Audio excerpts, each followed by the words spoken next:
बिस्मिल्लाहिर्रहमानिर्रहीम। अस्सलाम वालेकुम नाजरीन, आप देख रहे हैं उर्दू पॉइंट इलेक्शन स्पेशल और मैं हूं रुखशान मीर। पोलिंग का अमल शुरू होने में अब चंद घंटे ही बाकी हैं। सुबह 8 बजे पोलिंग का आगाज़ हो जाएगा। शहरी अपने घरों से निकलेंगे। पाकिस्तान भर में हक़ राय दही का अपना हक़ राय दही इस्तेमाल करेंगे। अपनी मर्जी के नुमाइंदे को वोट कास्ट करेंगे। जो सियासी जमात ज़्यादा सीटें लेगी वज़ीर आज़म उसी सियासी जमात से मुंतखब होगा। कल 11-12 बजे तक हमें ये पता चल जाएगा, हम तज्ज़िया करने की पोजीशन में होंगे कि वज़ीर आज़म कौन है। शहबाज शरीफ साहब हैं, इमरान खान साहब है, क्योंकि दो बड़ी सियासी जमातों में इस वक्त टक्कर का मुकाबला है। पाकिस्तान तहरीक इंसाफ और पाकिस्तान मुस्लिम लीग नवाज।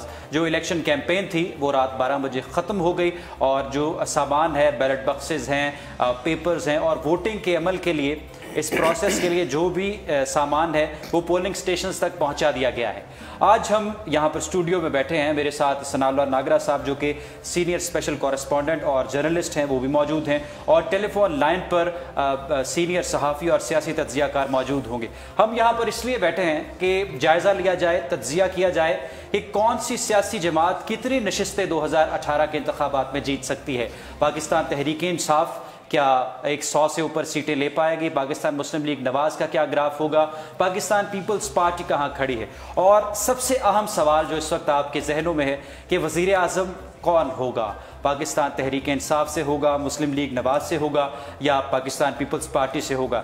जो ज़्यादा सीटें लेगा फिर वो अपना प्राइम मिनिस्टर ला सकता है। और एक बात तो बिल्कुल क्लियर है कि सादा अक्सरियत लेने की पोजीशन में इस वक्त कोई भी सियासी जमात नहीं है।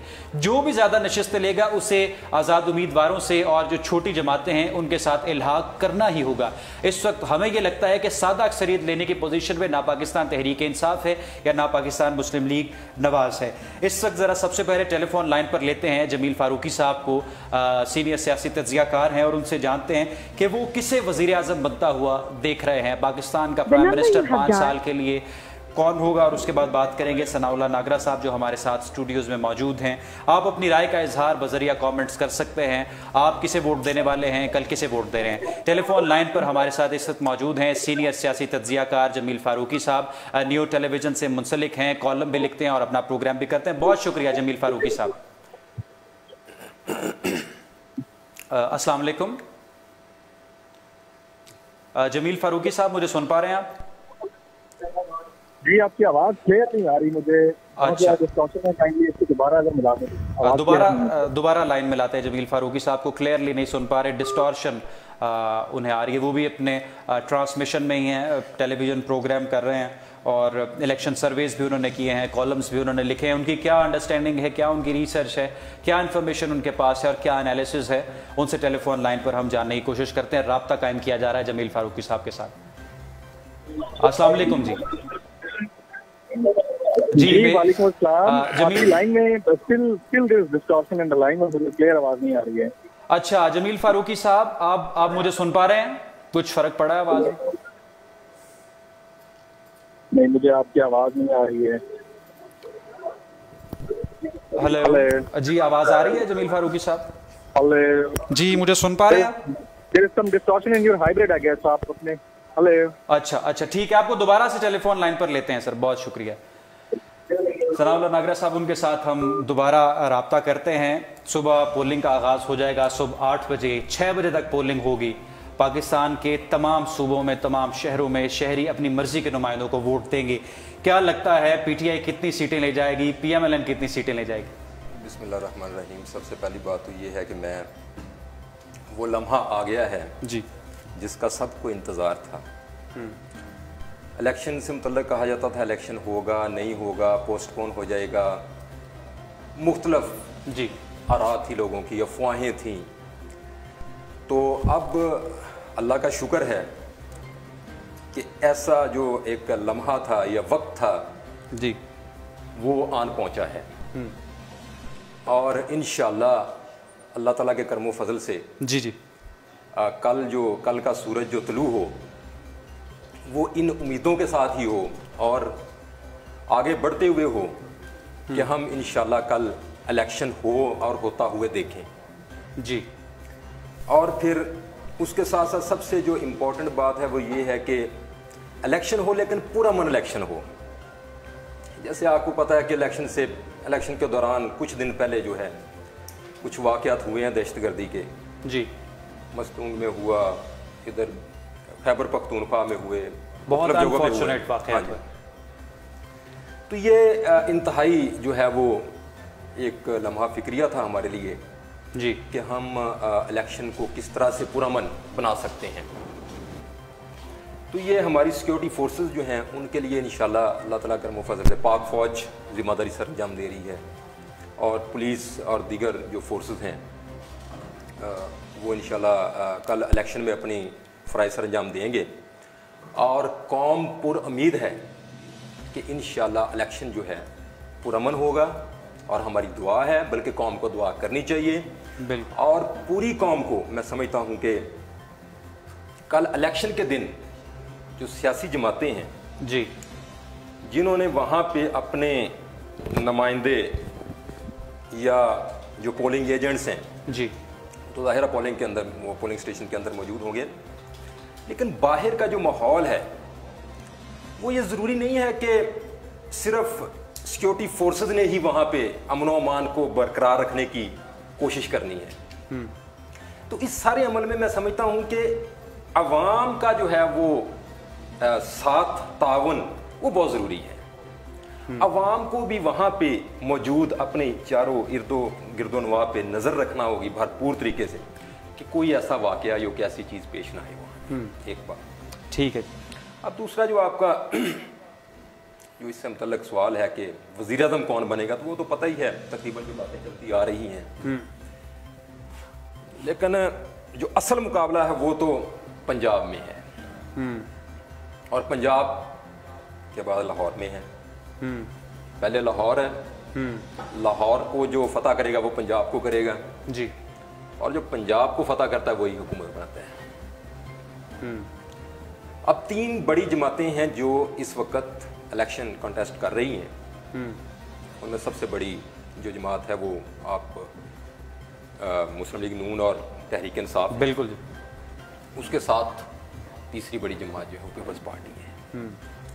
इसके अलावा बाकी सूबों में केपी में चल जाएं तो वहाँ पे अवामी नेशनल पार्टी है, और फिर मैं इसके साथ ये ज़रूर जिक्र करूँगा MMA जो है वो भी एक बहुत बड़ा उनका भी उन्होंने तकरीबन कोई हल्का ऐसा नहीं है जहाँ पे उन्होंने कैंडिडेट्स खड़े नहीं किए। तो मेरे ख्याल में सबसे जो इस वक्त मुकाबला, मेन मुकाबला है, जो बड़ा मुकाबला है, जो हमारे तजियाकार, जो हमने देखा है, आपने भी देखा है जी, और जो सबसे बढ़ के सोशल मीडिया पे जो चल रहा है इस वक्त, वो मुकाबला चल रहा है मुस्लिम लीग नून और तहरीक इंसाफ के दरमियान। आपने सोशल मीडिया पे ये देखा होगा कि जो गालम गलोच हो रही है, जो तनकीद हो रही है, जो बुरा भला कहा जा रहा है, या जो पॉजिटिव जो व्यूज हैं लोगों के वो दिए जा रहे हैं, वो सिर्फ इन 2 जमातों के दरमियान है, मुस्लिम लीग नून और PTI। पीपल्स पार्टी को आप वहां पे खड़े नहीं देख रहे, ठीक है, ना ही कोई दूसरी जमात है। मतलब वो एक ये समझ लें कि मैं अगर दुनिया की जो नजरें हैं या सोशल मीडिया को हम देखें तो वो जो इलेक्शन हो रहा है वो ऐसे लग रहा है जैसे इन दोनों जमातों के दरमियान ही हो रहा है, तीसरी जमात है ही नहीं कोई।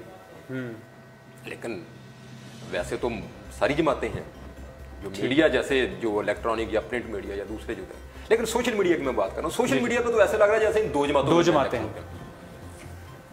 अब रहा मसला वज़ीर आज़म को, वज़ीर आज़म के लिए 3 चॉइसेस हैं, जैसे पार्टियों के पास तहरीक इंसाफ के सरबराह इमरान खान साहब, और मुस्लिम लीग नून के सदर जो हैं वो शहबाज शरीफ साहब हैं, इसके अलावा बिलावल भुट्टो साहब पीपल्स पार्टी के जो चेयरमैन हैं वो उम्मीदवार हैं। लेकिन जो फ़ज़ा बनती हुई नज़र आ रही है, जो सियासी फ़ज़ा और जो इंतखाबी एक माहौल नज़र आ रहा है, तो उसमें जैसे वो इलेक्टिबल्स आए, PTI को ज्वाइन किया, अब तक वो सिलसिला जारी है, लोग हमायत का ऐलान किए जा रहे हैं PTI का। लेकिन इस सब के बावजूद बेहतरीन इंतखाबी मुहिम जो है वो तहरीक इंसाफ ने की है। बेहतरीन इंतखाबी मुहिम तहरीक इंसाफ ने मुस्लिम लीग नून ने भी की है। लेकिन जो ये इंतखाबी मुहिम या जलसे, कुछ जलसे हुए ना काम तहरीक इंसाफ के, जेलम था और इधर उधर के जलसे, खाली कुर्सियों की बात की जाती रही, खाली कुर्सियां और ये वो, लेकिन कामयाब जलसे भी हुए हैं। तो मेरे ख्याल से ये जो जलसे हैं ना, ये इंतखाबी जो अमल है, जो वोटर है उसकी सोच पे असरअंदाज नहीं हो रहे। मैं जो अपना आपको बात बता रहा हूं, क्योंकि वोटर्स का जो माइंडसेट है ना, एक वोटर ने जो बनाया हुआ है वो बना चुका है वोटर। आप ये निकाल दें कोई भी जो है वो कि ये वोटर जो है इधर उधर हो जाएगा ना। मिसाल के तौर पे एक घर है, वहां पे 10 अफराद हैं, तो वहां पे 10 अफराद जो हैं उनमें जो बड़े हैं, जो घर के बुजुर्ग हैं, या वो कहते हैं जी हमने तो मुस्लिम लीग नून को वोट देना है, राइट। और कुछ कहते हैं जी हमने तो पीपल्स पार्टी को वोट देना है, जो पीपल्स पार्टी के नजरियाती घराने। लेकिन जो खान साहब का यूथ है, जो नौजवान है जिसकी बात खान साहब करते हैं अक्सर, अब वो घर में कहते हैं भाई हमने तो वोट पीटीआई को देना है। यानी इसका मतलब है उन्होंने ज़हन बनाया हुआ है पहले। अब इलेक्शन से बाद घराने ऐसे हैं कि इलेक्शन से एक आज रात जो है, मैं आपको ये बात बता रहा हूँ, बल्कि आज रात या एक बात पीछे दिन चलते हैं। तो बाद घराने ऐसे भी हैं कि जहां पे बकायदा सबको बुलाया जाता है, इधर आए भी सारे, आप भी आ जाएं, आप भी आ जाएं, बैठे इधर, बताएं सुबह वोट किसको देना है। वो कहेगा, जैसे आप कहेंगे बड़े हैं घर के, जैसे कहेंगे वो नहीं फलां को देना है वोट, वो वहां पे तो चुप कर जाएगा। लेकिन अब जब उसने जाना है पोलिंग स्टेशन में, और जब बैलेट वो जो पेपर है वो सामने आना है, उसने जब वोट, तो उसने मर्जी अपनी लगाना है वहां पे, तो उसने मर्जी अपनी करनी है, तो वहां पे उसने मर्जी करनी है अपनी। ठीक है।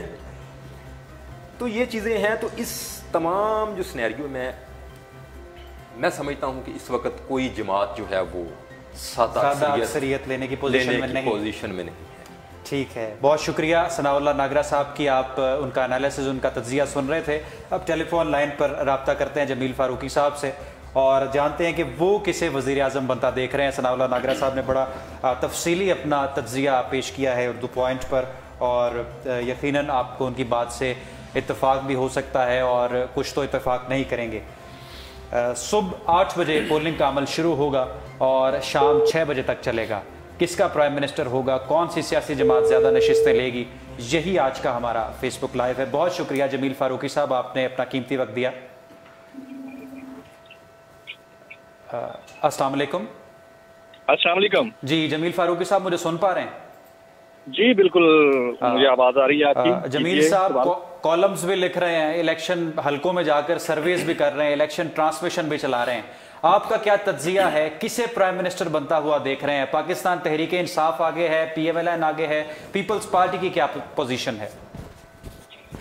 देखिए जी, बड़ा ही कबल वक्त होगा ये सब कहना, लेकिन इसके बावजूद एक ऑन ग्राउंड एनालिसिस तो किया जा सकता है। उस ऑन ग्राउंड एनालिसिस की बेस पे ये चीज डिवाइस की जा सकती है कि पार्टी पोजीशन ओवरऑल क्या रहेगी। अगर हम नेशनल असेंबली की बात करें तो नेशनल असेंबली की कुल 272 सीटें हैं, ठीक है। खैबर पख्तूनख्वा से 39 हैं, फाटा से 12 हैं, इस्लामाबाद से 13 हैं, पंजाब से 141 हैं और सिंध से 61 हैं और बलूचिस्तान से 16 हैं, ठीक है जी। और अगर बात की जाए सिर्फ पंजाब की, तो पंजाब में लाहौर से 14 हैं, फैसलाबाद से 10 हैं, रावलपिंडी से 7 हैं, गुजरावाला से 6 हैं, मुल्तान से 6 हैं। यहाँ से as per as Pakistan Tehreek Insaf is concern, तो जो मैं कैंपेन देख रहा हूँ जनाब इमरान खान साहब की और उनके पार्टी वर्कर्स की पिछले तकरीबन कुछ 2 साल से, तो ये एक्सपेक्टेड है कि he can get 95 to 110 national assembly seats overall Pakistan, ठीक है। अच्छा। तो 95 से 110 तक उनकी सीट्स हो सकती हैं नेशनल असेंबली की, ये नेशनल असेंबली की बात हो रही है, ठीक है। और as far as provinces are concern, तो पंजाब में सूबे के लेवल के ऊपर, यानी पीपी की जो सीट्स हैं उसके ऊपर पाकिस्तान मुस्लिम लीग नवाज का काफी जोर है। उनका काफी वहाँ पे जाहिर है एक्टिविटीज उनके पास रही, ब्यूरोक्रेसी उनके पास रही, इसके अलावा थाने उनके पास रहे, डिप्टी कमिश्नर्स उनके पास रहे, पिछले 10 साल से इक़्तिदार उनका रहा, शहबाज शरीफ साहब देखते रहे। तो पंजाब को इतना आसान नहीं होगा हिट करना पाकिस्तान तहरीक इंसाफ के लिए, बट दोनों बड़े क्लोज कॉन्टेस्ट में लड़ रहे होंगे। अब सूरत हाल ऐसी होती है कि ये जरूरी नहीं होता कि जिसके पास नंबर ऑफ सीट्स ज्यादा हो वही गवर्नमेंट बना रहा हो। अगर नेक टू नेक एज है तो गवर्नमेंट बनाने में थोड़ा सा आगे पीछे हो जाता है। इसमें दो सूरतें निकल सकती हैं, या तो पाकिस्तान मुस्लिम लीग नवाज क्लीन स्वीप करेगी पंजाब में और पंजाब की गवर्नमेंट पाकिस्तान मुस्लिम लीग नवाज बना लेगी। एक, अगर एज टू एज कॉन्टेस्ट जाता है तो पाकिस्तान तहरीक इंसाफ अपने कोलिशन पार्टनर्स के साथ बैठ के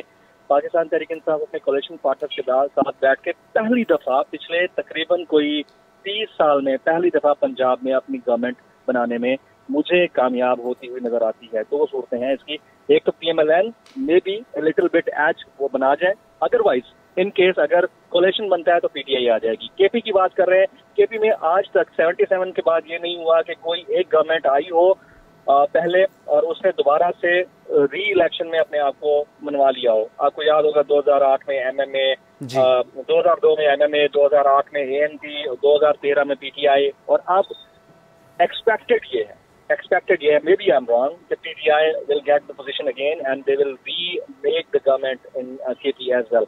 तो KP में उनकी गवर्नमेंट बनती हुई दिखती है। फेडरेशन में दो चीजें हैं, फेडरेशन में अगर पाकिस्तान तहरीक इंसाफ 110 तक सीटें लेने में कामयाब हो जाती है तो चीफ और इंडिपेंडेंट कैंडिडेट्स को मिलाकर हो सकता है कि एक कोलिशन या हंग पार्लियामेंट बने, हो सकता है। But in that case as well बड़ा ही मुश्किल होगा, ये जोड़ तोड़ रहेगा। जोड़ तोड़ को देखना पड़ेगा, 1 महीना लगता है, 2 महीना, 3 महीना, और अगर जोड़ तोड़ में कामयाब नहीं होती और एज टू एज सीट्स जाती हैं PPP और PMLN के कोलिशन में और PTI और चीफ और इंडिपेंडेंट के कोलिशन में, तो हो सकता है कि फेडरेशन में री इलेक्शन की तरफ भी जाना पड़े।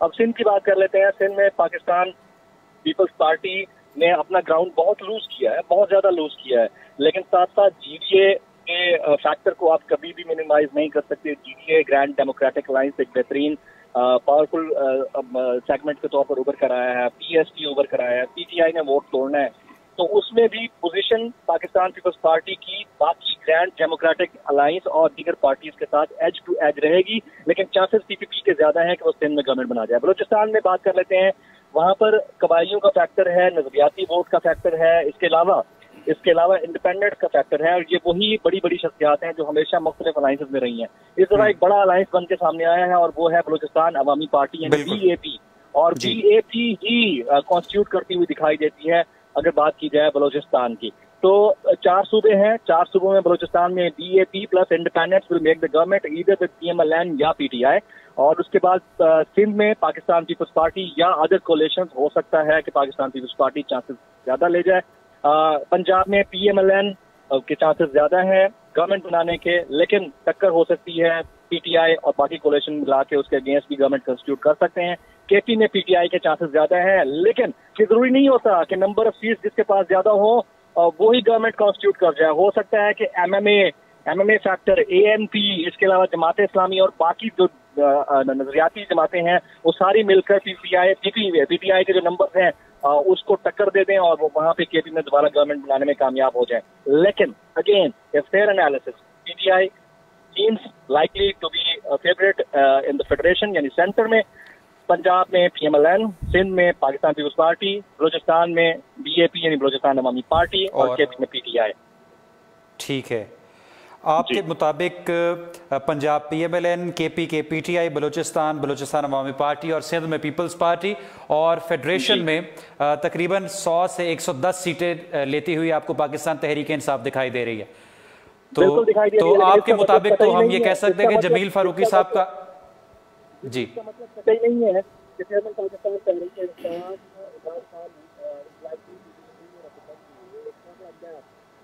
हो सकता है कि पाकिस्तान तहरीक इंसाफ इस पोजीशन में हो कि वो फेडरेशन में अपनी पोजीशन बना जाए, लेकिन ये जरूरी नहीं है कि पाकिस्तान तहरीक इंसाफ के चेयरमैन इमरान खान ही इस मुल्क के वज़ीर-ए-आज़म होंगे। इसके पीछे भी फैक्टर्स हैं, बहुत सारे फैक्टर्स हैं। नंबर 1, एक इंटरनेशनल एस्टेब्लिशमेंट बिल्कुल नहीं चाह रही है कि इमरान खान को वो पावर में देखे, including India, Iran, China and CIA of America and MI6 of London, great Britain.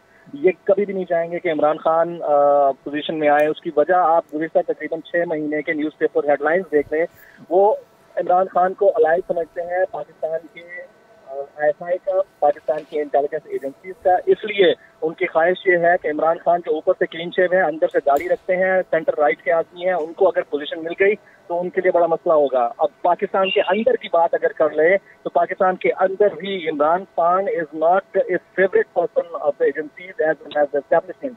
बड़ा मसला है ये। इमरान खान बड़े ब्लंट आदमी हैं और वो फ्रंट पर आकर जिस अंदाज से तकारीर और आपने उनकी जो इलेक्टोरल कैंपेन है उसकी लास्ट जो खिताब था वॉल्टन रोड पे, वो आपने जरूर सुना होगा, जिस अंदाज से उन्होंने ग्रिल किया है तमाम करप्ट शख्सियात को पाकिस्तान में, वो एक देखने वाला साइन था।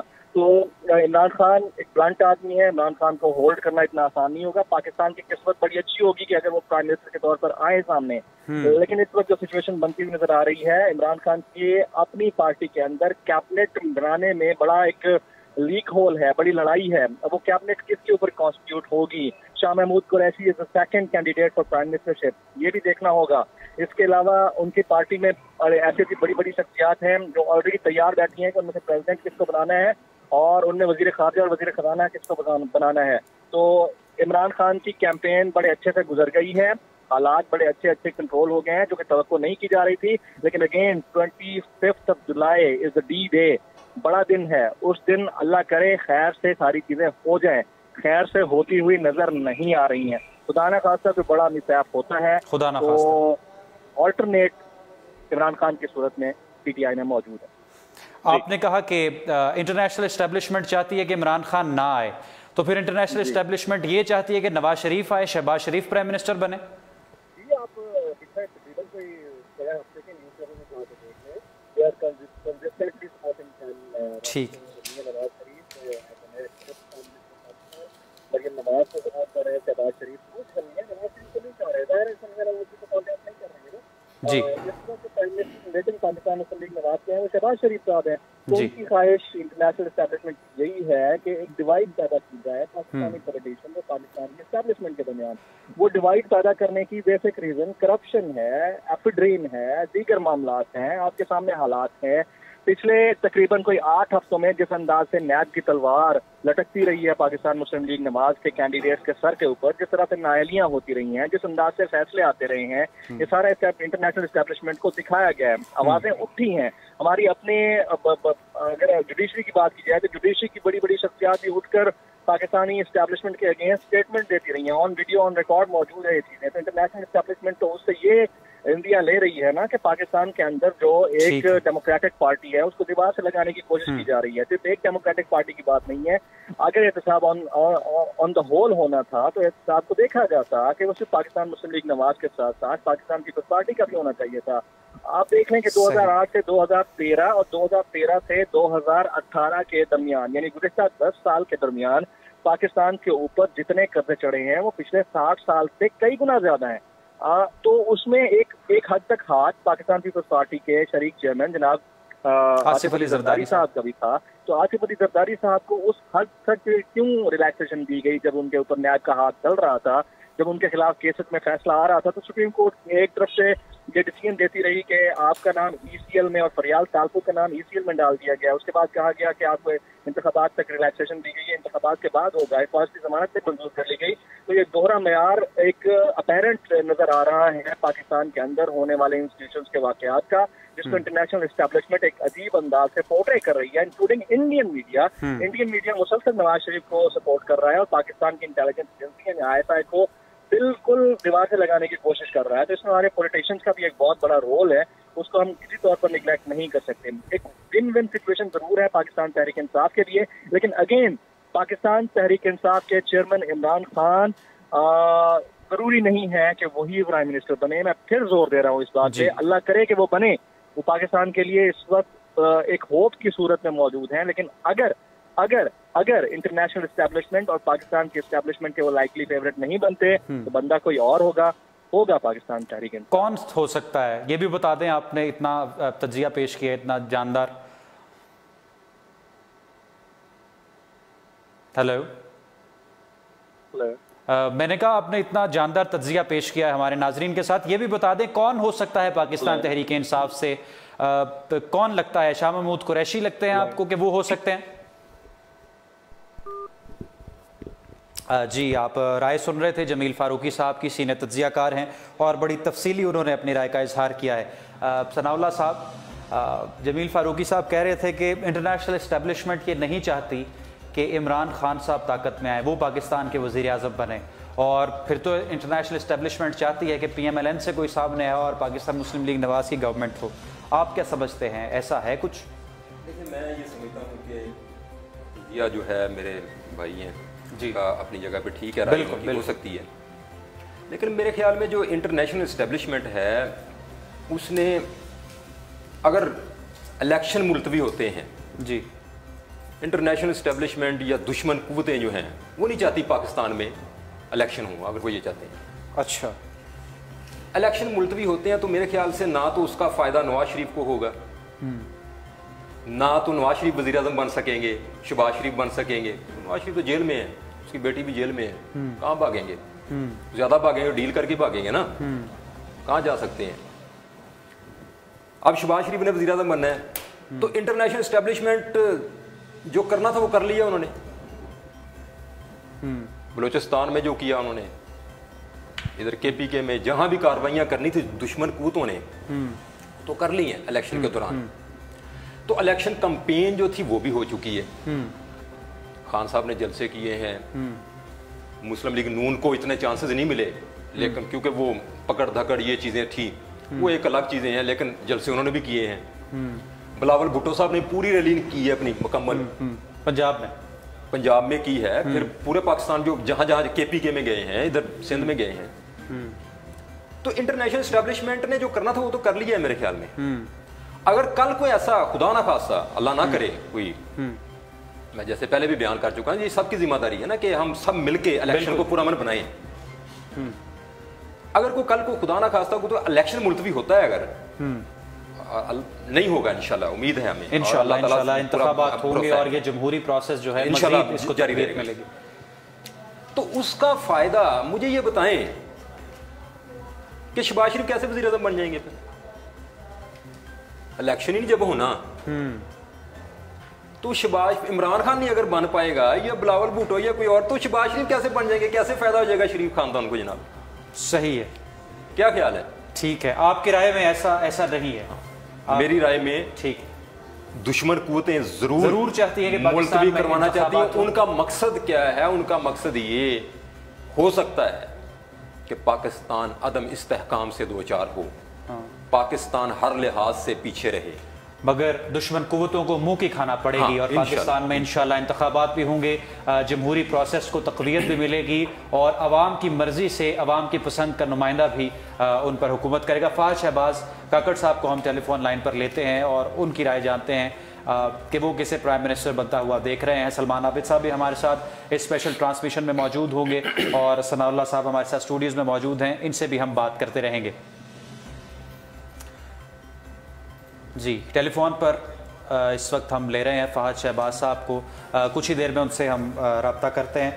अच्छा सनाउल्लाह साहब, एक बात बताएं हमारे नाजरीन को, ज़्यादातर जो लोगों को लगता है, क्योंकि हमने सर्विस खुद भी किए हैं लाहौर में, गुजरांवाला में, सियालकोट में, मुख्तलिफ शहरों में, मैं ख़ुद गया, उर्दू पॉइंट के कॉरेस्पॉन्डेंट्स गए और हमें रिपोर्ट्स भी मौसूल होती रहीं और लोगों से भी वहाँ पर बात की, जैसे कि इमरान खान साहब 5 जगह से खड़े हैं, बन्नू से, इस्लामाबाद से, मियाँ वाली से, कराची से, लाहौर से।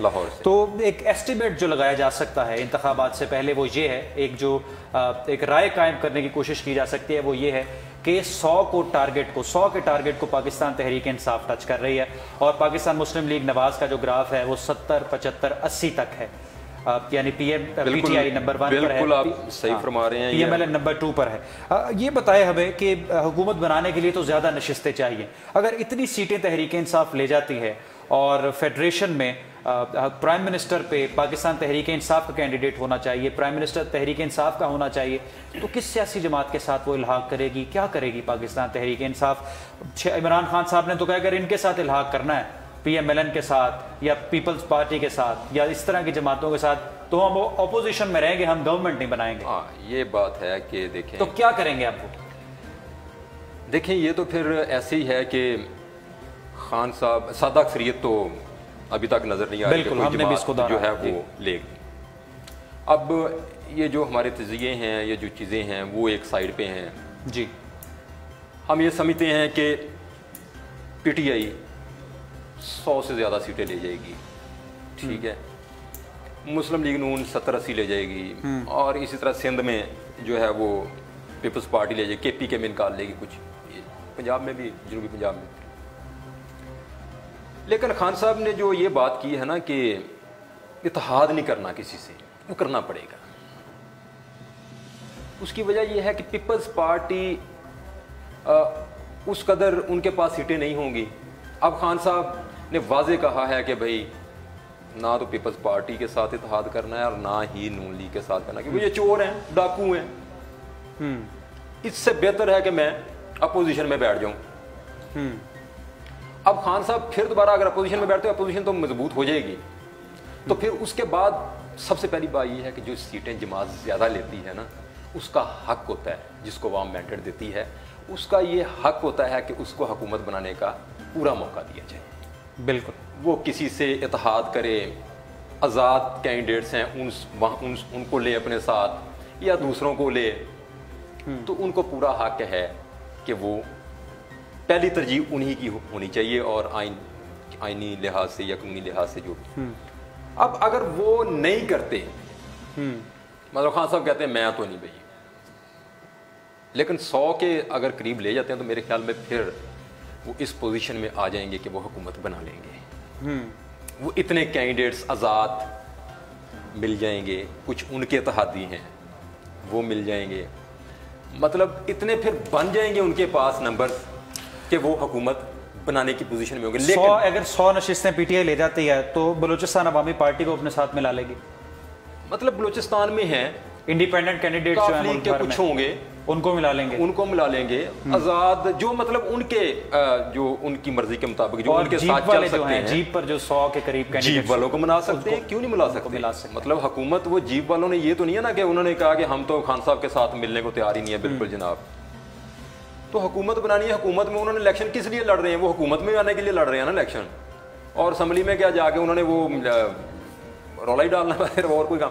अच्छा, मसला ये है कि अगर फिर तो लेकिन ये बात बहुत इंपॉर्टेंट है, चौधरी निसार अली खान साहब भी अहम वजीर हो सकते हैं पीटीआई की हुकूमत। पंजाब में भी उनका सुना जा रहा है कि वो, क्योंकि आपको पता है वो सूबाई नशिस्त पे इलेक्शन लड़ रहे हैं जी, वजीर आला पंजाब के भी कैंडिडेट्स है, वो कैंडिडेट हैं, और वो आगे वो मजीद उनको कोई होता भी दिया जा सकता है। लेकिन मसला ये है कि अगर पीटीआई, मैं ये समझता हूँ कि अगर पीटीआई 100 नशिस्तें लेती है, पीटीआई अगर 100 नशिस्तें लेती हैं, पीटीआई के पास जो इलेक्टिबल्स आए हैं दूसरी जमातों से वो तो आए हैं कुछ 60 से जायद लोग हैं। ये बड़ा सवालिया निशान है पीटीआई की जो एक जमात होने के तौर पे, कि मतलब पीटीआई के पास अगर 100 मिसाल के तौर पे 100 नशिस्तें आ जाती हैं, तो इसका मतलब वो जो इलेक्टिबल माइनस कर दे, बचे पीछे बाकी 40 बच गए। अगर 60 हैं, अगर 60 हैं तो बाकी 40 बच गए। इसका मतलब जो पीटीआई की असल स्ट्रेंथ है वो तो 40 की है, हाँ। बाकी तो इलेक्टिबल्स का है सारा मामला जितना भी है, वो पीटीआई के तो नहीं है जी, वो ना ही किसी के हैं, वो तो कल को फिर कोई और चल पड़ेंगे। ठीक है, मतलब नजरियाती वोट जो है, ये नजरियाती जो है वो तो फिर इतने हुए। अगर 120 ले जाती है फिर उसको आप माइनस उनको निकाल दें, फिर बाकी को माइनस कर दें और फिर जितने बचे 60 बाकी। लेकिन अब तो पीटीआई का हिस्सा है जो भी है, हाँ, वो हुकूमत बनाने में पार्टी साबित पीएम। अच्छा, ये भी खबरें हैं कि हो सकता है कि इंतखाबात के बाद नून लीग में एक और फॉरवर्ड ब्लॉक बनाया जाए। अच्छा, नून लीग में फॉरवर्ड ब्लॉक बना के इस पर हम बात करते हैं। फहद शहबाज साहब का तज्जिया लेकर नून लीग के फॉरवर्ड ब्लॉक पर सनाउल्लाह साहब से हम अपनी बात का आगाज़ करेंगे। सीनियर तज्जियाकार हैं, उनकी राय आप सुन रहे हैं स्पेशल इलेक्शन ट्रांसमिशन में सनाउल्लाह नागरा साहब की। अब बात करते हैं फहद शहबाज काकड़ साहब से।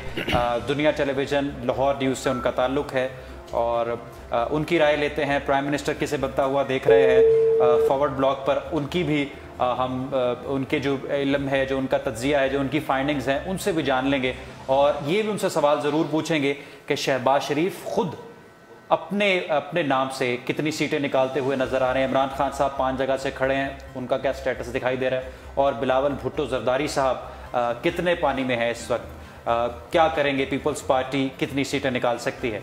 फहद शहबाज काकड़ साहब को हम इस वक्त टेलीफोन लाइन पर ले रहे हैं अपने साथ।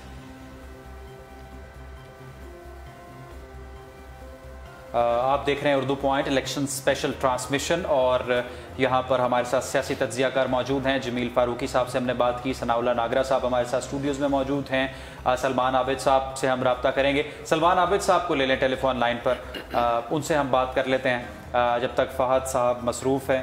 और यही हम सवाल कर रहे हैं कि प्राइम मिनिस्टर किसे बनता हुआ देख रहे हैं। अपनी राय का भी आप इजहार कीजिए, किसको वोट देने जा रहे हैं। सुबह पंजाब से हैं, सिंध से हैं, बलूचिस्तान से हैं, खैबर पख्तूनख्वा से हैं, जहाँ से भी हैं आप, ओवरसीज़ पाकिस्तानी हैं, आप इस इलेक्शन का जो प्रोसेस है इसे सराहें, वोट ज़रूर कास्ट करें जो पाकिस्तान में मौजूद हैं, और जो पाकिस्तान में नहीं, अनफॉर्चुनेटली उन्हें इस दफ़ा भी चांस नहीं मिला कि वो ऑनलाइन वोटिंग के ज़रिए अपना वोट कास्ट कर सकें, वो अपनी राय का इजहार ज़रूर करें।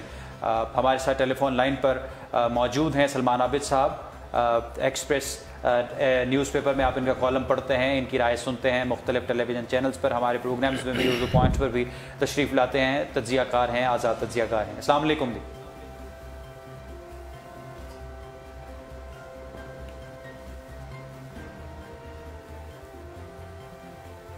आप उनके साथ रब्ता कायम करें, और उतनी देर हम फॉरवर्ड ब्लॉक पर नून लीग के बात करते हैं सनाउल्लाह साहब से जो स्टूडियोज़ में मौजूद हैं। जैसे ही लाइन पर आएंगे उनकी हम फिर राय शामिल करेंगे। जी, आप बात कर रहे थे नून लीग का फॉरवर्ड ब्लॉक। मैं ये बात कर रहा था कि एक ये भी कुछ खबरें हैं कि इलेक्शन के बाद अगर नंबर्स पूरे ना हो रहे हों जी, तो उनको कवर करने के लिए नून लीग में फॉरवर्ड ब्लॉक बनाया जाए। हमारे सीनियर तजियाकार जो, लेकिन इसके नुकसानात होंगे। अच्छा, ये भी बताया हमने कि इसके नुकसान ये होंगे कि वो जरदारी साहब की बात भी है और इनकी भी, तो ये फॉरवर्ड ब्लॉक जो है इसमें मेरे ख्याल में नहीं पड़ना चाहिए। खान साहब को खुद से इतनी मज़ीद मेहनत करनी चाहिए कि वो इतनी नशिस्तें निकाल लें कि उनको हुकूमत बनाने में कोई प्रॉब्लम ना हो। वो अपने कुछ नंबर जो आज़ाद के हैं या दूसरे लेके वो हुकूमत बनाने की पोजीशन में आ जाए। तो जैसे आपने बताया, अगर वो हुकूमत नहीं बनाते, वो अपोजिशन में बैठ जाते हैं, तो फिर दूसरी चॉइस जो होगी तो फिर बाकी जमातों के पास होगी। फिर उसके बाद जो सबसे मेजोरिटी वाली जमात होगी उसके पास ये चॉइस है कि वो दूसरों को साथ मिलाए, अपनी जो उनकी इत्तेहादी जमातें हैं। मिसाल के तौर पे अगर मुस्लिम लीग नून दूसरा नंबर पे है, टॉप पे है, और वो पीपल्स पार्टी को साथ मिला लेती है या कोई दूसरे, तो वो हुकूमत बनाने की पोजीशन में आ सकती है। तो ये सारा सिलसिला, तो अब ये देखना ये है कि वोटर्स का जो असल में है ना, वोटर्स जी, उसका जो माइंड है वो बड़ा काउंट करता है इसमें कि वोटर्स, ये तो सर्वेज तज्जिए सारी अपनी जगह पे हैं, लेकिन कल जो इलेक्शन होना है और जब नताइज आने शुरू होने हैं, असल बात उस वक्त पता चलनी है। वोटर्स का व्यू जो उस वक्त आना है नजर हमें कि वोटर्स क्या सोचता था, वोटर्स किसको लाइक कर रहा है। इमरान खान साहब को वज़ीर आज़म देख रहा है, शहबाज शरीफ को देख रहा है, क्या वो कारकर्दगी को देख रहा है, या इमरान खान साहब के जो बड़े बड़े स्टेप उठाए हैं करप्शन के खिलाफ। यहाँ से ही बात का दोबारा आगाज करेंगे। फहद शहबाज काकड़ साहब हमारे साथ टेलीफोन लाइन पर मौजूद हैं उर्दू पॉइंट के लाइव स्ट्रीम में। बहुत शुक्रिया फहद साहब। जी मिस्टर, बहुत शुक्रिया। सर, प्रोग्राम्स भी कर रहे हैं, हल्कों में जाकर आप सर्वेस भी कर रहे हैं, सियासी तज्जियाकारों से बात कर रहे हैं और अपना तज्जिया भी आप पेश कर रहे हैं। क्या देखते हैं, कौन सी सियासी जमात हुकूमत बना रही है? पाकिस्तान तहरीक इंसाफ से होगा वज़ीर आज़म, PMLN से होगा या पीपल्स पार्टी से होगा? मीर साहब, ये तो आपने 1 करोड़ रुपए का सवाल पूछ लिया और सबसे बढ़कर ये कि पीपल्स पार्टी का नाम ले लिया। नहीं, अच्छा है, चलें। आपका उसने जन जो है उसके हम बहुत कहते हैं, बड़ा अच्छा कि आपने उसे इस दौड़ में शामिल रखा हुआ है। तो दूसरा, जो अवामी सर्वेज की अगर बात करें तो वो डिफरेंट बात है जी। इलेक्शन फैक्टर्स की बात करेंगे तो वो नतीजा डिफरेंट है। अच्छा, अब गरज चमक के साथ बारिश का इम्कान हो गया, अगर ये आपको पता है मैं किस मौसम की बात कर रहा हूँ, बिल्कुल जी, तो फिर सूरत हाल कुछ और निकल सकती है। अच्छा, और ये हवा वाला फैक्टर और हवा में नमी के साथ स्विंग वाला फैक्टर, तो फिर आपको पता है कि उससे सूरत हाल कुछ और बनती है और ये हवा बन जाती है, ये भी बातें हैं। मुझे लगता है कि हमारा दानिश्वर और तज्जियाकार जो है ना वो हालात असेस नहीं कर पाया इस इलेक्शन में। बारिश तो हल्की हल्की हो रही है, बारिश हो रही है और बड़ी प्रॉब्लम मीर साहब ये है, आप चूंकि खुद एक्सपर्ट हैं, चीज़ों को जानते हैं, समझते हैं, डिवाइड ओपिनियन आपको मिलेगा। एक तजियाकार दूसरे तजियाकार से इस इलेक्शन में मुत्तफिक नजर नहीं आएगा। और इसका जो बड़ी वजह है, अभी मैं देखें सर्वेज हम कर रहे थे, अभी भी मैं इसी मुहिम पे निकला हुआ था, फारूक बुड़ैच भी मेरे साथ थे, जी पर्सन है कोहे नूर के, जी जी जी बिल्कुल बिल्कुल। तो हमें पता चला कि वो जो हम एक सीट जो सैफ खोखर वाली सीट पे हम कह रहे थे कि शायद वो वीक है, शायद वो वीक है, करामत खोखर जो है वो ऊपर है जी, तो उस पे सर्वे कुछ और निकला। फिर 123 पे बहुत सारी जगह गजाली भट्ट साहब जो हैं वो नीचे आते हैं मलिक रियाज के एक सीटी पे। अब गजाली भट्ट और मलिक रियाज दोनों एक दूसरे को हराना चाहते हैं। वो बड़ा वोट गजाली भट्ट के लिए, गजाली भट्ट बड़ा वोट जो है वो उनके लिए नहीं मांग रहा और वो छोटा वोट गजाली भट्ट के लिए नहीं मांग रहे। वहाँ उन्होंने जो है यासिर गिलानी को फरामोश कर दिया, फारूक खान को फरामोश कर दिया। तो बड़ा कॉम्प्लेक्स है बहुत सारी चीजों पे। और ये सर्वे मीर साहब जितना मर्जी आप दे दें सर्वे, फिर भी पोलिंग बूथ जो हैं वो 680 अगर पोलिंग बूथ हैं किसी एरिया में या 400-500 से ऊपर हैं, तो वो आप उनको असेस और सारी पॉकेट टच करना मुमकिन नहीं है जी। और मीर साहब सबसे बढ़कर ये कि आप 2 किलोमीटर जगह चेंज करें, 200 मीटर चेंज करें तो राय आहिस्ता आहिस्ता बदलना शुरू हो जाती है। तो इस वजह से मुझे कहीं कहीं लगता है कि ये सारे तजियाकारी जो है ना और ये सर्वे जो है ये उलट भी सकते हैं। अच्छा, अगर आप पब्लिक की बात करें, सिर्फ पब्लिक की, लाहौर में तो लाहौर में नून काफी मजबूत आपको नजर आएगी।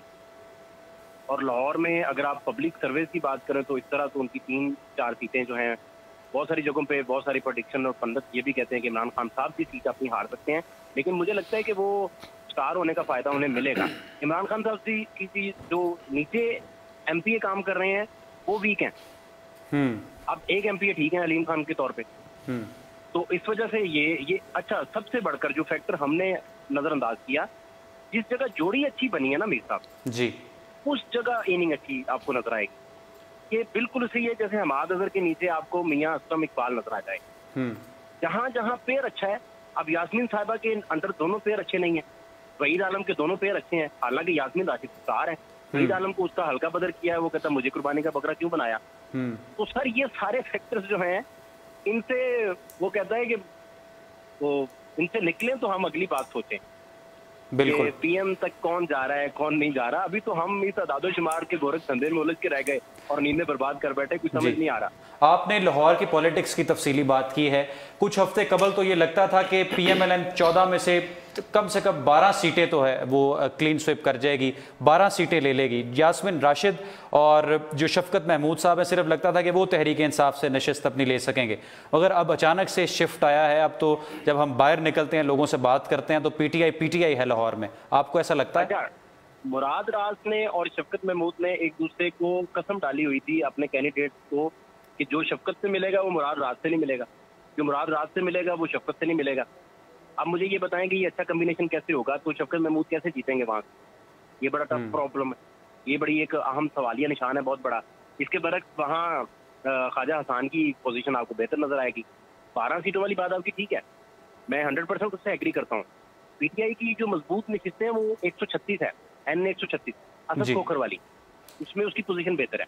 और वहाँ लबैक की इतनी तादाद है मीर साहब कि आप सोच नहीं सकते। पीपी 171 वो गुड्डू साहब है, उनका नाम पूरा, एमपीए खड़े हैं लबैक के जी। वो उनकी पोजीशन इतनी मजबूत है कि मुझे कभी डाउट हुआ एक आधे लम्हे के लिए कि मुमकिन है वो अपनी सीट निकाल सके। अच्छा, हाँ जी, लबैक का 136 में इतना वोट है कि वो अपसेट कर देगी, वो हिला के रख देगी। और वहाँ पीपी और लबैक का अलायंस है जो कि अफजल खोखर के एंटी जाएगा।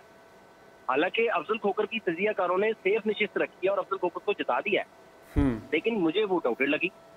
मुझे लगा कि अफजल खोखर की बजाय सैफ खोखर की सीट जो है मुत्तफिका थी शहबाज शरीफ साहब ने, और शहबाज शरीफ साहब ने इस सीट पे दोनों भाइयों ने कहा था कि हाँ ये बंदा मुत्तफिका है। अदरवाइज बाकी सारे कैंडिडेट पे या शहबाज साहब ओके करते थे या नवाज साहब ओके करते थे, कंसर्न मौजूद थे, लेकिन सैफ खोखर पे दोनों भाई मुत्तफिक थे। तो इस वजह से 12 वाली बात भी ठीक है आपकी। मतलब आप अगर देखें तो इसमें अगर ये 3-4 से ऊपर बात चले गई और वो ट्रेंड सेटिंग वाले पास से चलेगी बात, और वहां से वो स्विंगिंग आ गई और वो सारा गरज चमक और सारी चीजें आ गई। एक बात और, सारे पॉलिटिकल वर्कर्स ने तासुर दे दिया इस दफा कि ये इलेक्शन एस्टेब्लिशमेंट करवा रही है। अच्छा, ये तासुर जो है ना, ये इतना आम कर दिया गया, इतना आम कर दिया गया, मुझे लगता नहीं है कि कोई उनके पास प्लान मौजूद है या कोई इस तरह की कोई बात है। बल्कि हल्के फुल्की मीत साहब आशीर्वाद होती है, कोई अपने फेवरेटिज्म होता है, वो एक अलग बात है। जाना तराना बात अगर मैं आपको बताऊं तो इस तरह की इंजीनियरिंग और इस तरह की ऑर्गेनाइज धांधली का कोई मैकेनिज्म साइंटिफिक बुनियादों पे मुल्क में मौजूद ही नहीं है, ना एग्जिस्ट करता है। ये बिल्कुल उसी तरह है जिस तरह धांधली कमीशन केस हमने अटेंड किया था। जस्टिस नासरुल मुल्क साहब चीफ जस्टिस ऑफ पाकिस्तान थे और पीरजादा साहब जो है उस वक्त दलाइल दिया करते थे।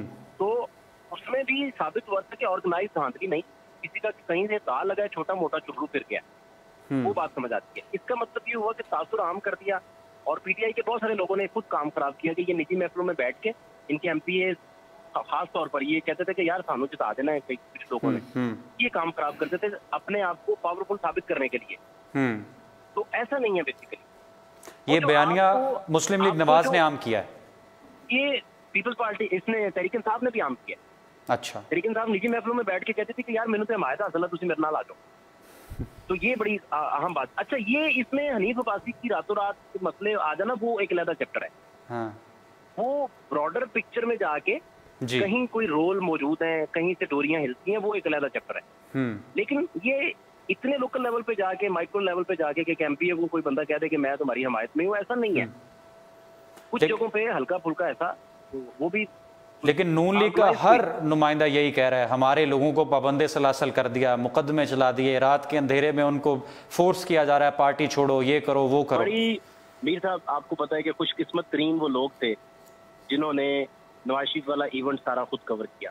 जी, आप उनमें थे, सहाफत के तालिब इल्म। जी, राइट सर जी। अब मीर साहब, इस सारे सिनेरियो में आप ये देखें कि कहीं शहबाज शरीफ साहब हल्के फुल्के मुजाहमत के या मुजाहमत की बयानिए के सुर्खेल बन के उभरते तो आज उनकी पोजीशन इतनी मजबूत होती कि आप सोच नहीं सकते। आज आप और ये सारे तजियाकार, ये बहुत बड़ी बात की आपने, वो कंफ्यूज नजर ना आते, वो पका पकाया फल अपनी झोली में डाल ही नहीं सकते। उन्होंने अजमत का वो मुकाम जो है उसे खो दिया, अपने भाई को जेल करवाने के बावजूद खो दिया, क्योंकि ये लोग सारे मुतहम्मल थे और चाहते तो उस बयानिए को कैच करवा सकते थे अच्छी स्ट्रेटेजी बना के। मुजाहमत का मतलब कतल नहीं था कि आप कानून हाथ में ले लें, कंटेनर उठा उठा मारें, लोगों से लड़ें, रेंजर्स के साथ लड़ें, पुलिस के साथ लड़ें, लोगों को गिरफ्तार करवा लें। अच्छी क़यादत का विजन कोई होता है। ना उन्होंने वोट को इज्जत दो का नारा लगाया, ना उन्होंने नवाज शरीफ के बयानिए को तकवीयत दी, कंफ्यूज दिखाई दिए। मतलब ये था जी, ये कंफ्यूजन बदर्जा उत्तम इतनी थी कि साथ साथ से हमने पूछा 2-4 दिन बाद के साथ साहब आपने एयरपोर्ट जाना था? वो कहते हाँ बिल्कुल जाना था। ख्वाजा आसिफ साहब कहते नहीं जाना था। तो ये भी अभी तक वोटर को, सपोर्टर को पता था जाना है। वो वोटर जो खुशबू लगा के रात सुबह घर से निकला था ना और बाल बना के, और इसने सोचा था कि भाईजान मैंने तो आज जाके तरथली डाल देनी है, वो फिर मायूस घर गया। उसको स्पार्क ही नहीं मिला लीडरशिप की तरफ से। जी जी जी, स्पार्क, ये कमी थी, ये कमी थी जिसकी वजह से शायद मैं और आप आज कंफ्यूज और कंफ्यूजन का शिकार ना होते और हम एग्जैक्ट आदत बता देते कि भाईजान इतनी चीजें इतनी है, इतनी। ये वजह ये थी कि वो उनका वोटर भी कंफ्यूज। बहुत जबरदस्त आपने बात की। अच्छा, मुझे फिर बताएं थोड़ा सा कॉम्प्रिहेंसिवली, कौन ज्यादा नशिस्तें ले रहा है? पाकिस्तान तहरीक इंसाफ को देख रहे हैं पावर में? ये पाकिस्तान के सारे दानिश्वर तो उन्हें देख रहे हैं, तो मैं फिर हाथी की पाँव में सबका पाँव, मुझे क्या मसला है? तो असलम डोगर साहब हमें पढ़ाया करते थे, तो वो अक्सर कहते थे कि यार सच बोलने से पहले एक दफा आग में वक्त से पूछ तो लो कि भाईजान सच बोलना। अच्छा। तो मेरा ख्याल है कि दानिश्वर जितने भी हैं हजरात और सारे बड़े बड़े सीनियर लोग हैं, उनमें बहुत सारों ने तहरीक इंसाफ को अक्सरियत दिलवाई है। मैंने तहरीक इंसाफ के बहुत सारे करीबी लोगों से राब्ते किए हैं, सारी चीजें की हैं। लाहौर की पॉलिटिक्स बहुत सारे करीबी तहरीक इंसाफ के लोगों ने डैमेज की है। इसीलिए हम आपसे पूछ रहे हैं, आपने ख्वाजा साद साहब का इंटरव्यू किया, शहबाज शरीफ साहब से आपने गुफ्तगू की और तमाम लोगों के साथ आप राब्ते में हैं। जी, मुझे ये लगा मीर साहब के बहुत सारी जगहों पे जो हैं वो तहरीक इंसाफ के लोगों ने अच्छी पोजीशन होने के बावजूद कैंडिडेट गलत दिए हैं बहुत सारी जगहों पे। अब देखें ना, वो मेहर वाजिद को आप उठा के तो 123 में फेंक देते हैं, और हमाद का हल्का जो है मेहर इश्तियाक के मुकाबले में हमाद की पोजीशन बहुत अच्छी है। हमाद की पोजीशन बहुत अच्छी है मेहर इश्तियाक के मुकाबले में, और इसकी जगह अगर मेहर वाजिद ही होते तो वो ये सुकून से सीट निकाल देते। अब मेयर वाजिद जो 123 में है वो नहीं चाहेंगे कि ये कभी भी जीते, इस तरह की चीजें भी हैं। तो इस वजह से कॉम्प्रीहेंसिवली जो आपने फरमाया वो यही है सिंपल, कि मुझे कोई हंग पार्लियामेंट नजर नहीं आ रही। अच्छा, मुझे अभी भी लगता है, डेड फीलिंग है 2 रातों से, कि ये सिंपल मेजोरिटी की तरफ बात चली जाएगी। कैसे चली जाएगी ये मुझे नहीं समझ आ रही।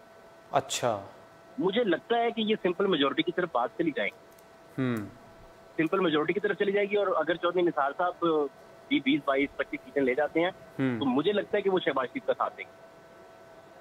ठीक है, सिंपल मेजोरिटी तक आपको सूरत हाल जाती दिखाई दे रही है? मुझे नहीं लगता ये हंग पार्लियामेंट। और 70 में बहुत कुछ हुआ था, लेकिन भुट्टो जीत गया था, बीबी को नहीं हरा पाए थे बहुत कुछ करने के बावजूद, क्योंकि ऑटोमेटिक कोई सिस्टम मौजूद नहीं है जिसका तासुर अवाम में दिया जाता है। मैंने हर तरह से चेक किया है कि अगर चुल्लू फिरने को आप कह लें कि बहुत बड़े पैमाने पे धांधली हो गई तो उसका हर तरह से चेक किया, कोई ऐसा मैकेनिज्म मौजूद नहीं। ठीक है, सिरे से ऐसा नहीं है। हाँ, हल्का फुल्का कोई इसका दा लगता है, वो अपने हल्के में कोई ना कोई वोटिंग कर लेता है, लेकिन ऐसा कोई मैकेनिज्म मौजूद नहीं है कि आप बड़े पैमाने पे लोगों का पत्ता वाश करके अब कैसे आप मंशा को जिता के शहबाज शरीफ को हरा देंगे। पॉसिबल नहीं है, मुमकिन नहीं है ना। आप सर्वेस देख लें, पूरे के पूरे सर्वेस देख लें, सारी सारी वोटिंग देख लें, हर बंदे को टच कर लें, मंशा नहीं जीत सकेंगे, मुश्किल है। शहबाज शरीफ का पलड़ा भारी होगा। बिल्कुल बिल्कुल, ये सारी चीजें। बहुत शुक्रिया फहद शहबाज काकड़ साहब, आपने अपना कीमती वक्त दिया हमें। आप खुद भी मसरूफ़ हैं, प्रोग्राम्स भी कर रहे हैं, कॉलम्स भी लिख रहे हैं और सर्वेस भी कर रहे हैं। उनकी राय आपने सुनी। फहद शहबाज काकड़ साहब हमारे साथ मौजूद थे और कह रहे थे कि एट द 11th और उन्हें ये लगता है कि सादा अक्सरियत ले जाएगी जनाब सियासी जमात। सनाउल्लाह साहब, देखिए ये उनकी राय है, ज़रूर उन्होंने कोई देखा होगा, सर्वे किया होगा, लाहौर में देखा होगा, पंजाब में देखा होगा, मतलब जहाँ पे भी है कि तहरीक इंसाफ ले जाएगी सादा अक्सरियत, यही बात कर रहे हैं ना आप जी। लेकिन हर बंदे की राय है अपनी अपनी एक। लेकिन ओवरऑल जो एक चल रहा है वो मेरे ख्याल में, जो मेरी राय है वो यही है कि सादा अक्सरियत नहीं लेगी। लेकिन लाहौर की हद तक या जहाँ पे भी इलेक्शन हो रहा है जी, आपको पता है कल मौसम भी थोड़ा सा, महकमा मौसमियात ने बताया कि शायद बाद में बारिश भी होगी और मौसम गर्म भी रहेगा, उसके लिए इंतजाम तो किए हैं। तो टर्न आउट जो है वो बड़ा इम्पोर्टेंट है। जो जमात कल वोटर्स को घरों से निकालने में, ज़्यादा से ज़्यादा वोटर्स को घरों में निकालने के, या जो उम्मीदवार अपने हल्के में अपने टीवी पे ज़्यादा वोटर्स को घरों से निकालने में कामयाब हो जाएगी, वो चांसेस बढ़ जाएंगे उसके जीतने। सलमान आबिद साहब हमारे साथ टेलीफोन लाइन पर मौजूद हैं, सीनियर तज्जियाकार, कॉलम नवीस, और आप इनको मुख्तलिफ टीवी चैनल्स पर देखते हैं, एक्सप्रेस न्यूज़पेपर में इनका कॉलम भी पढ़ते हैं। सर, बहुत शुक्रिया, आपने अपना कीमती वक्त दिया उर्दू पॉइंट को। राब्ता उनके साथ हमारा मुनक़ता हो गया है।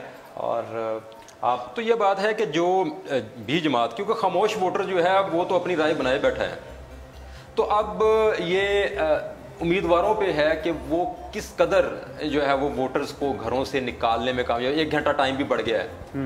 बिल्कुल, 5 बजे तक था, अब 6 बजे तक होगा। अब 6 बजे तक हो गया है, तो 8 बजे से 6 बजे तक जो है वो पोलिंग होगी। तो ये टाइम जो है इसका भी फायदा है, मेटली होगा। तो लेकिन जो इलेक्शन कमीशन है उसका भी ये जिम्मेदारी बनती है कि ऑन टाइम 8 बजे जो है वो शुरू हो जाए काम, इंतजार ना ज्यादा करवाया जाए वोटर को, क्योंकि बाज पोलिंग स्टेशन ऐसे होते हैं जहां पर पोलिंग काफी लेट शुरू होती है जाके, वो कभी सामान नहीं पहुंचा, ये नहीं हुआ, प्रिजाइडिंग ऑफिसर नहीं पहुंचा, ठीक है। तो इसलिए इलेक्शन का शुरू होना भी बहुत जरूरी है टाइम पे। जी, सलमान आबिद साहब हमारे साथ टेलीफोन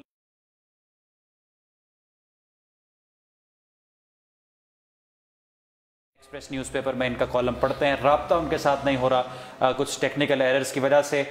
तो सनाउल्लाह साहब, आपके आखिरी कमेंट पर हम अपने इस स्पेशल प्रोग्राम का ट्रांसमिशन का इख्तिताम करते हैं और फिर नाजरीन पर छोड़ते हैं कि वो किसे वोट देते हैं, किसे जितवाते हैं, कितनी रेशो में बाहर निकलते हैं। 2013 की निस्बत देखते हैं, लोगों में अब शऊर आ गया है, वोट की कदर को जान चुके हैं। मसला ये है कि हमें वोटर्स पे ही छोड़ना पड़ेगा बिल आखिर। तो जाहिर है कल वोट तो उन्होंने ही देना है। उम्मीदवार 3 हैं जी जो मेन हैं जी, लेकिन उनमें से भी अगर हम -1 कर दें जिसके चांसेस नज़र नहीं आ रहे, बिलावल भुट्टो साहब के, मतलब मेन दो ही हैं, शहबाज शरीफ हैं या इमरान खान साहब हैं, ठीक है। तो देखते हैं कल तो फिर क्या अब ये वोटर्स बहुत समझदार हैं, वोटर्स बहुत समझदार हैं, उनको पता है कि किसको जितवाना है, किसने काम किए हैं, किसने नहीं किए, या किसने, क्योंकि अगर कंपैरिजन कर लें पंजाब का और केपी के तो उसमें भी वोटर्स को पता है, और अगर करप्शन के खिलाफ किसी ने कोई तहरीक उठाई है उसका भी पता है, अगर जेलों में कोई इस वक्त है उन्होंने क्या काम किए उसका भी पता है। मतलब वोटर्स इस वक्त, हमारा जो मीडिया है उसने इतना बाशऊर बना दिया है। फेयर हो जाएंगे ना इंतखाबात, फेयर इलेक्शंस? देखें जी, फेयर इलेक्शन, ये आपने बहुत इंपॉर्टेंट सवाल किया है, बस आप इसका जवाब मुझे दे दें और फिर हम। फेयर इलेक्शन ही जो है वो जरूरी है। फाद शहबाज साहब ने कहा है कि जी कोई इतने बड़े लेवल पर धांधली नहीं नजर आ रही, और जिस तरह से ये एक इंजीनियर्ड इलेक्शंस का तासुर दिया जा रहा है कि इलेक्शंस करवाए जा रहे हैं। देखें ये जो आपने बात की है ना, इस तरह का कुछ नहीं उनका कहना था। असल में मैं समझता हूं कि जब दो आम मोटी सी मिसाल ले लें, देसी मिसाल ले लें, अगर दो बंदों को आप खाड़े में उतारते हैं, एक को आप बांध दें, उसके हाथ बांध दें, या कोई एक वैसे टांग के साथ बांध दें, उसको उतार दें, तो फिर आप कहेंगे ये आजादाना लड़ाई करेगा दायरे में रह के, तो वो मुश्किल है। तो ये सारी चीजें जो है वो प्री पोल धांधली के जुमरे में आती हैं, ठीक है। यानी हो रही है, हुई है। नून लीग वाले पाबंद आजादाना इलेक्शन जो है उस पर सवालिया निशान जरूर उठाए, लेकिन अब जो कल है वो जो होना था वो हो चुका है।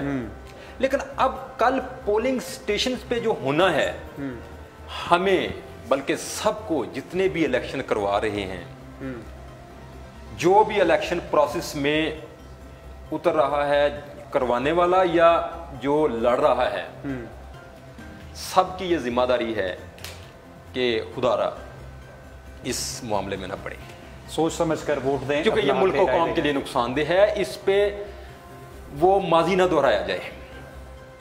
ठीक है, तो बेहतर यही है, और हमें उम्मीद है इंशाल्लाह इस तरह ही होगा कि इलेक्शन फ्री एंड फेयर होगा, शफाफ होगा, क्योंकि वहाँ पे जो हमारी फोर्सेस खड़ी हैं, जिनकी जिम्मेदारी है, वो इंशाल्लाह इलेक्शन को भरपूर तरीके से शफाफ करवाने में, और जैसे पिछले दिनों तर्जमान पाक फौज मेजर जनरल आसिफ गफूर साहब ने भी ये वाजे किया था कि भाई हमारी जो जिम्मेदारी है वो आइन के अंदर रहते हुए यही है कि जितने बॉक्सेस हैं ना उनको पहुंचाना है। इलेक्शन बैलेट पेपर्स अगर 100 है तो वो 100 ही निकलना चाहिए उसमें से, उससे ज्यादा नहीं होना चाहिए, ठीक है।